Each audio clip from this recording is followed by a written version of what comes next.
Sanibona bafethu uvane lo so namhlanje uzoshaya i-lineup prediction ye-game ezodlala i-Orlando Pirates versus Mamelodi Sundowns izodlala kusasa. Njengoba nazi i-Orlando Pirates number 2 with 40 points mase uthi Mamelodi Sundowns ibu number 1 with 58 points. Njengoba izinto zinje iMamelodi Sundowns iyabaleka ngempela, so i-Orlando Pirates kule game bayodlala kusasa kumele iwuthole u3 points nakanjani. Yabo nakanjani mebefuna ukuyifica Mamelodi Sundowns, they must beat the team tomorrow. Yabo so namhlanje ushaya i-lineup prediction ye-game yakusasa ungenzeka ischeme sidlale. Now ungayishaya i-lineup prediction lapho kuma comments ungitshela ukuthi wena oba abadlali ofuna ukubabona beqala kusasa, obani abadlali obafuna bengaqali kusasa. Yabo mase ngithola ithuba ngaqalisa uSephu Chain ePalini, yabo, as one of the goalkeepers abadlalela kamnandi at the moment kwi-Orlando Pirates, so ngaqalisa yena. Yabo usedlalile kaningi against iMamelodi Sundowns, useyazi Sundowns idlala kanjani, useke wawina against the Sundowns, useke washawa against the Sundowns, so he knows the pressure that comes when they play against the Mamelodi Sundowns. So ngamqalisa yena lapha ePalini emuva. Mase kusama center backs wami wakusasa,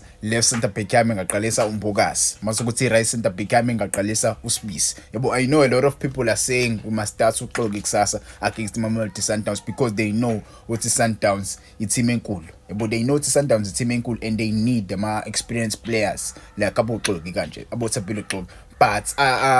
But ngiyabaphikisa abantu ngale nto abayisho. Yabo ngiyabaphikisa abantu ngale nto abayisho because if you remember last game we played against iMamelodi Sundowns, we lost ngo-4-1. Manikhumbula kahle, we played uXoki. uXoki besesana kubuya uXoki ngoba uSesane wathola injury. Manikhumbula kahle, we were playing against iSikhuni, uSesane wathola injury kuleyo game le. Safaka abantu safaka uThapelo Xoki. So uThapelo Xoki kule game I don't think mina uzoba perfect. Mbokazi has shown himself ukuthi uyileli defender leli elingasabi lutho. Yabo samfaka in the deep end when we were playing against iMarumo Gallants and he performed. No, this was not Marumo Gallants, it was Chippa United, and he performed very well. And samfaka futhi sidlala neSportsport United and he performed very well, wathola i-achievement of the match. So I don't see a reason why singamfaki le game leso idlala neMamelodi Sundowns. For me, I think umchita uzoperforma kahle, and ukuperformance kwakhe kahle wenza uSibisi nadlale kahle. Yabo uSibisi ukwazi ukudlala ne-defender elikwazi ukuphatha ibhola enyaweni, defender elikwazi ukudlala ibhola enyaweni engatatazeli. So uSibisi uperforma kahle mezodlala ne-defender kanjalo. So ngamqalisa mina uMbokazi benoSibisi as our center backs le game yakusasa. Yabo but ke wona wangitshela ukuthi ungaqalisa ba. Yabo akhona ama-defenders now, we have plenty of center backs at the back. Mathe kuthi right wing back yami ngaqalisa yena lo mjida lo Van Rooyen. Ngaqalisa uVan Rooyen as right wing back, ulimela uLebitso, ulimela uMonyane, ukhona uShandu. Yabo we have uShandu, even though uShandu mina ngamthembi. Yabo I will start uVan Rooyen as umdlali, yabo ozodlala le position. uVan Rooyen bafethu una experience, umjida uyalazi ibhola, yabo uyalazi. Yabona nje singaphikisani nje ngalapha, uVan Rooyen uyalazi ibhola, but ungangitshela wena ngama comments uba umdlalo ongamfaka ahead of uVan Rooyen le game yakusasa. Keep in mind ukuthi uMonyane noLebitso ba injured. Yabo uLebitso uzobuye next season and uMonyane nawo injured. Yabo so ibapha abadlali ongabafaka mase uthola ithuba. Mase ukuthi left wing back yami ngaqalisa uPaseka Marco. I will start uPaseka Marco as a left wing back ye game yakusasa. Yabo even though last game he played, and for me uPaseka Marco in that game only playing against the Mamelodi Sundowns, he played very well. If ukhumbula kahle babengeya ngangileli side elingala. Yabo babehamba kakhulu leli side engala. uVan Rooyen into engangenzela yona kusasa ukuthi angakhuphuki. Yabo angakhuphuki kakhulu because mekhuphuka kakhulu wenza ukuthi Sundowns ibe free. Yabo ibe free, ikwazi occupy le space less because umukhumbula kahle uMarco wayengahambi kakhulu. uMarco yabo esala emuva, kanti uVan Rooyen wena ukuhamba ephambili mase Sundowns isha ama counter attack, ibhola elifakele le position yenza ukuthi defense yethu inwebeke. Yabo inwebeka lo mdlalo ngala uzothola ibhola ovela shaya square pass mase ama forwards Sundowns athola uSipho Chain eyedwa lapha emuva. So uVan Rooyen angisiza ukuthi angakhuphuka kakhulu umjida, even though mhlambe kuba ama tactics abuya asetshenziswe i-coaching staff, but ngathi bangamtshela ukuthi angakhuphuka kakhulu because at the back we are exposed uma engekho. Yabo mase ukuthi abadlali center about 2 Makehleni Makaula lo mjida lo Mbatha. Makehleni Makaula noMbatha angifuna ukukhuluma kakhulu. Yabo labajida basebenzile kakhulu, yona njini esiyithembayo at the moment, but I trust ucoach ukuthi mekukhona okwenzekalayo, yabo ashintshe uMakehleni Makaula afaka uMbatha. Mekukhona okwenzekalayo ashintshe uMakehleni Makaula afaka uMbatha. Yabo no man, ashintshe uMakehleni Makaula afaka uMgweli team. Now ngithi uMbatha afaka uMgweli team. I saw some pictures of uMiguel team ejima neteam. Yabo, so I will trust ucoach ukuthi mekwenzeka inkinga second half afaka uMiguel team yazi Mamelodi Sundowns. Yabo, seyikaningi semdlalisa uMiguel team and uyakwazi ukuyiholder isisu seOrlando Pirates mekhona uMiguel team. Uyakwazi ukumcima uAlendo, uyakwazi ukumcima uTebogo Mgwena. Niyakwazi nonke lokho bafethu uMiguel team uyena umdlalo ojwayele udlalela lapha eswini mesodlala against Mamelodi Sundowns. But kule game le yakusasa I trust uMbatha benomakhehleni Makhawula to do the job for iOrlando Pirates. Yabo ngeke ngazi ke ungangitshela ukuthi ungaqalisa ba kule game yakusasa. Ingaba ngamqalisa uDlamini benomakhehleni Makhawula noma ngamqalisa uMbatha benomiguel team noma ngamqalisa uMiguel team beno uMukunme Musela ngisasa. There are many players abangadlalela lapha eswini but mina I trust isystem esijwayele ukuyisebenzisa. Isystem esijwayele ukuyisebenzisa iyona le. Yabo. Mase kuthi number 10 wale system yami engayiqalisa mina mase ngithola ithuba kusasa. Number 10 I will play uMfukeng. I'll play uMfukeng as number 10. The reason why playing uMfukeng as number 10 because player position was so big.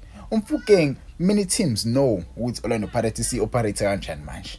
Yabo bayathi iOrlando Pirates operate kanjani. uMfukeng may go lapha ka left.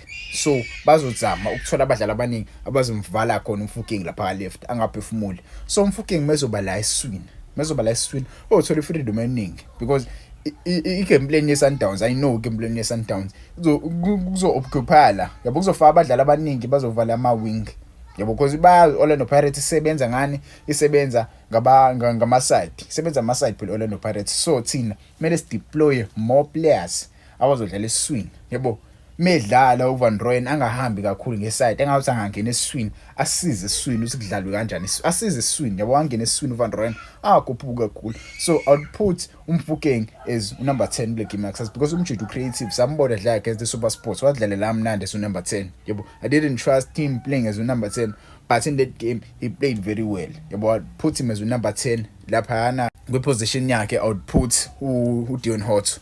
I would put Deon Hotto as a left wing back, even though Deon Hotto sometimes ingasinikezi something as a left winger, but I would put him as a left wing because umjita uyakwazi ukupressa phambili. Yabo uyakwazi ukupressa phambili yonke engiyithandela yena uDeon Hotto. Uzokwazi ukuyipressa Mamelodi Sundowns because masubheke ama-defenders akhona awo Malibongo Khoza o Suarez lo badlali ababekho stable. Yabo abekho stable banokutatazela.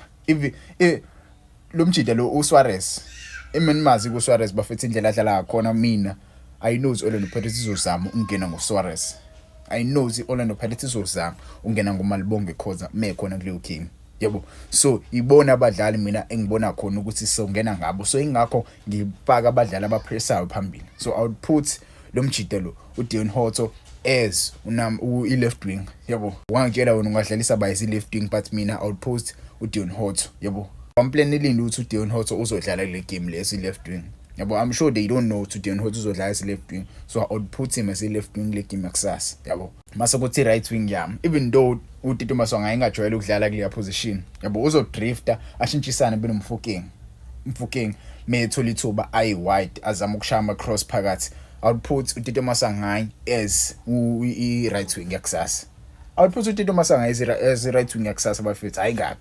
When just ungadlalisa uNkota or what but I don't like it when we play uNkota iqala igame because asinayo umjito oshintshela igame ubani ongashintshela igame ebenchini ayekho umunye umuntu ongashintshela igame uNkota ngimthanda ngoba une pace mengena uzokwazi ukushintshela igame ibe mnandi yebo so put uTito Maswanga as a right wing yakusasa yebo wena wangitshela ukuthi ungadlalisa ba but for me umjita angiperformela kule position because we don't have any players ungadlalisa bo ungadlalisa uShandu lapha uShandu uzokwenzalani muqalisa lo mjida lo uNkota umdlalo uzoshintsha ngoShandu hayi ngeke bafethu mase kuthi number 9 wami ngaqalisa uMakgopa yabo I don't need to explain a lot about uMakgopa uyayazi ingqama yabo kule game yakusasa uMakgopa uHotto uTito Maswanga bayakwazi ukupress bazofika bayipress Sundowns they know how to press bazowahlupha ama-defender Mamelodi Sundowns ingakho ngiqalise le front 3 wona nje uthi yipi front 3 ungayisebenzisa kule game yakusasa but for me iwona ama-forwards ami lawo for uMfukeng uMaswanga uMakgopa base kuba uDeon Hotto up front yabo wangitshela ke wona esakhe scheme ongasisetha nasi ischeme sami uChine uMbokazi noSibisi uVan Rooyen uMarco uMakhehleni Makhawula noMbatha uMfukeng mase kuthi kube front 3 yabo